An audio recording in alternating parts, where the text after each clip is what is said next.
Nabanggit natin ni Babe Singson na meron siyang master plan na iniwan na on the national level sa DPWH when he left in 2016.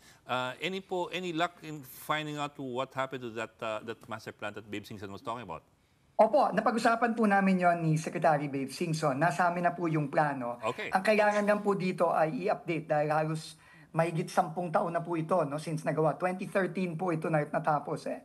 And this really pertains to the 18 major river basins all over the country. No? Ito po ito talaga yung mga hazardous areas dahil alam natin na kapag merong malalaking mga ilog tulad ng halimbawa sa Cebu, yung Mananga, yung Butuanon at yung Kotkot Rivers, yan po talagang kailangan proteksyonan yung mga communities from potential flooding, lalo na kapag may mga napakalalakas na bagyo na dumarating. No? So, yan po ay pinag-usapan na namin at sa kasalukuyan po, naghahanda na kami ng execution plan or ng implementation plan para masimulan na po ito at ma-implement na po ito once and for all.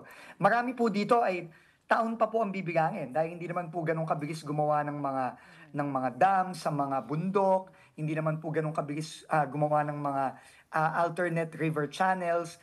Pero we have to start now, no? Kasi nga po, sad to say, hindi po ito ginawa ng mga nakaraang taon.